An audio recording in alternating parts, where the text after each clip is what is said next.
en la vida todos tenemos expectativas con las cosas. Queremos que lo que creemos que nos va a gustar nos guste de verdad y muchas veces nos sorprende cuando algo que creíamos que no iba a ser para tanto, al final nos vuela la cabeza. Esto nos pasa con todo y aunque muchas veces hayan cosas que nos decepcionen, otras veces descubrimos que aquello que quizás pensábamos que no nos iba a gustar tanto, nos sorprende. La primera vez que fui al Museo del Prado en Madrid, fui directa a ver la obra más famosa probablemente que hay en todo el museo, Las Meninas de Velázquez. Para contextualizar a Velázquez, una breve biografía. Diego Rodríguez de Silvia y Velázquez fue uno de los pintores más destacados del siglo de oro español. Nacido en Sevilla en 1599, comenzó sus primeros aprendizajes artísticos en su ciudad natal, Sevilla. Con tan solo 12 años ingresó como aprendiz en el taller de Francisco Pacheco, donde se perfeccionó en dibujo, anatomía y en teoría del arte. Durante estos primeros años en Sevilla desarrolló sobre todo bodegones y escenas de carácter religioso, demostrando así un dominio precoz de la luz, el color y el realismo. Cuando ya contaba con reconocimiento local, en 1623 fue nombrado pintor de cámara del rey Felipe IV, trasladándose hacia Madrid y comenzando una relación bastante fructífera que duraría muchos años con la corte. Entre 1629 y 1931 viajó por primera vez a Italia, donde estudió en profundidad las obras de Tiziano y de Caravaggio, incorporando a su estilo parte del estilo de estos autores. En su viaje a Italia quiso aprender para así demostrar que dominaba tanto la iconografía mitológica tan común en el Renacimiento como las técnicas del claroscuro y de composición italianas.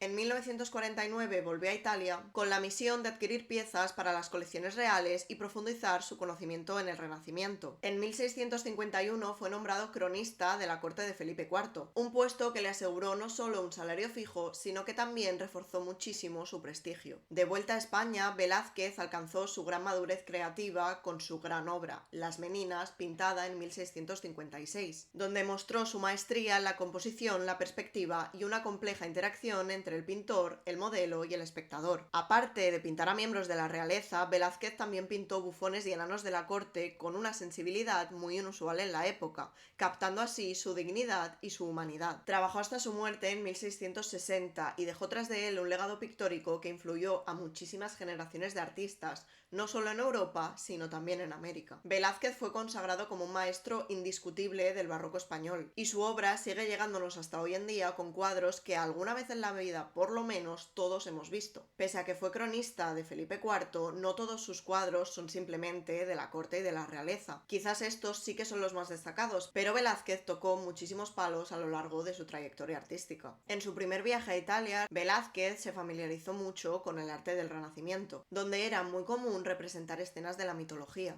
Fue en esta época, en 1630, cuando Velázquez cogió una escena de la mitología y la plasmó en un cuadro. Este cuadro se convertiría también en una de las obras más icónicas de Velázquez y hablamos de La fragua de Vulcano. La fragua de Vulcano representa una escena inspirada en un pasaje de Las Metamorfosis de Ovidio, donde tenemos como protagonistas a Vulcano y a Apolo. El mito de Vulcano, conocido en la mitología griega como Hefesto, es una de las narrativas más complejas del mundo clásico. Los mitos hay que cogerlos un poco con pinza porque no todos los autores los conciben de la misma manera, pero según la tradición mitológica, Vulcano era hijo de Júpiter y Juno, aunque algunas versiones señalan que fue concebido solo por Juno, de la misma manera que fue concebida Minerva, surgida de la cabeza de Júpiter sin intervención materna. Al nacer, Vulcano fue rechazado por su madre por su fealdad y por su cojera, por lo que fue lanzado desde el Olimpo hacia el mar y allí fue rescatado, acogido y criado por las ninfas Tetis y Eurínome.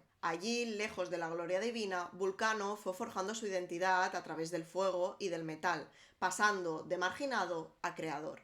Vulcano es el dios de la forja, es el patrón de los herreros, los artesanos y el fuego volcánico. En su fragua subterránea, que suele asociarse al volcán Etna, trabajaba junto a cíclopes y otros ayudantes forjando armas, armaduras y artefactos mágicos para los dioses y héroes. De hecho, Vulcano fue el que forjó el escudo de Aquiles, el cual se describe en la Ilíada de Homero, y también fue el creador de Pandora, la cual fue creada por mandato de Zeus como castigo para los hombres. A pesar que dentro de la jerarquía olímpica Vulcano es un dios bastante marginado, es un dios que representa el poder de la transformación. Vulcano transforma la materia en arte y la rudeza del fuego en belleza. Pero la vida de Vulcano, como todas las vidas de los dioses en la mitología, fue bastante turbulenta. Uno de los episodios más famosos de la vida de Vulcano es su matrimonio con Venus, Afrodita, la diosa del amor. El matrimonio entre Vulcano y Venus fue realmente concertado por decisión de Júpiter. Algunos mitos señalan que Júpiter premió a Vulcano con el matrimonio con Venus como recompensa por haber liberado a Juno, su madre,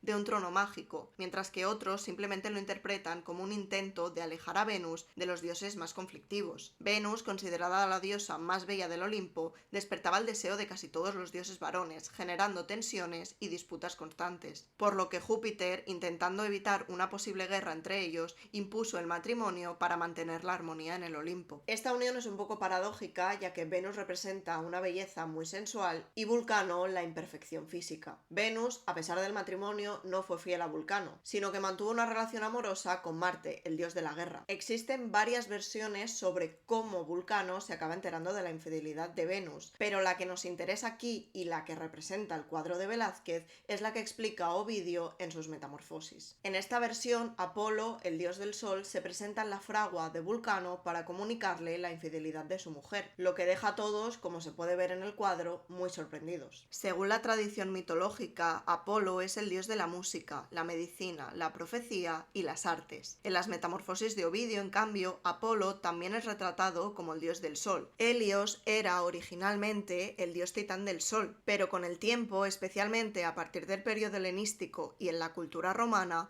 Apolo comenzó a ser identificado con el sol y asimiló los atributos de Helios. Al enterarse de la infidelidad de su mujer con Marte, Vulcano piensa en cómo puede vengarse de los amantes. Construyó una red invisible e irrompible con la que conseguiría atrapar a los amantes, a Venus y a Marte en pleno acto sexual, con la intención de exhibirlos públicamente delante de todo el Olimpo. Esta escena, que fue recogida por Homero y por otros autores clásicos, no muestra a Vulcano como un ser violento, sino más bien con una persona con mucho ingenio, un maestro de la trampa y un maestro también de la justicia más irónica. Y es que el mito de Vulcano es mucho más que una historia de traiciones y de dioses. Representa también una reflexión sobre la condición humana y sobre los valores que trascienden de la apariencia. En una sociedad mitológica, en este caso, donde se valoraba muchísimo la belleza, Vulcano acaba sobresaliendo por su inteligencia, sus habilidades y su capacidad de creación. Y es que una de las cosas más destacables del cuadro La fragua de Vulcano de Velázquez es la humanización que hace de los dioses. La escena es el momento exacto en el que Apolo llega a la fragua de Vulcano y le dice a este que su mujer le está siendo infiel. Esta revelación sorprende no solo al propio Vulcano, sino también a los ayudantes que están en la fragua. Y Velázquez lo que hace es humanizar a todos estos personajes y darle muchísima tensión a la escena. Los dioses son dioses, no hombres. Pero Velázquez los representa como hombres comunes, como hombres con sentimientos que todos tenemos. Velázquez lo que hace es abandonar la idealización clásica y opta por mostrar cuerpos reales, expresiones humanas y una atmósfera casi cotidiana. Una de las cosas más fascinantes del cuadro son las expresiones de las caras, o sea, son increíbles, y Vulcano lo que representa en su cara es muchísimo dolor y mucha sorpresa por lo que está escuchando. A nivel técnico y de composición, el cuadro es muy bueno, pero yo tampoco soy profesional en esas cosas, así que si queréis conocer mejor la composición del cuadro, os recomiendo que veáis algún vídeo específico sobre la composición del cuadro, porque de lo que he venido a hablar en este vídeo es de la historia que hay detrás del cuadro. El cuadro nos habla sobre la traición, sobre una verdad revelada y también sobre el trabajo. Vulcano es un dios, pero Vulcano está trabajando en esta escena, tiene a sus ayudantes, tiene su fragua y está trabajando en el metal. Velázquez aquí no solo pinta un momento narrativo, sino que lo que está pintando es un estado psicológico. La cara de Vulcano, la sorpresa que tiene al enterarse de la noticia, es una cara que podríamos poner todos al enterarnos de la misma noticia. La pintura, como muchas otras cosas, nos enseña mucho. A través de las pinturas de Velázquez podemos aprender muchísimas cosas, no solo de la realeza del momento con Felipe IV, sino también de algunas escenas mitológicas. Es por eso que cuando visité el Prado y vi el cuadro de la fragua de Vulcano, sinceramente me llamó muchísimo más la atención cómo Velázquez había sabido plasmar todas estas expresiones y este estado psicológico en las caras y los cuerpos de los personajes que el cuadro de las Meninas. Creo que la diferencia más grande es que el cuadro de las Meninas es un cuadro que tienes que observar muy bien y que cuando lo observas te das cuenta de todo lo que hay detrás, de cómo se pintó ese cuadro y de por qué realmente es una obra maestra. Pero la fragua de Vulcano es uno de esos cuadros que nada más poner los ojos en él conectas realmente con lo que les está pasando a los personajes del cuadro. De alguna manera, sin conocer quizás la historia que hay detrás, te das cuenta de lo que se está viviendo en el cuadro. Y esa realmente es una de las cosas más bonitas del arte. En fin, hasta aquí el vídeo de hoy. Creo que igual a lo largo del vídeo ha habido un poco de confusión entre los nombres de los dioses en la mitología romana y la mitología griega, así que para aclararlo todo os dejaré en la descripción las equivalencias entre los nombres de los dioses griegos y romanos. Espero que os haya gustado mucho el vídeo, que os haya resultado interesante. Ya sabéis que podéis darle a me gusta, suscribiros al canal y dejar un comentario en el vídeo. Yo soy Aire y si quieres, nos vemos en el próximo vídeo. ¡Chao!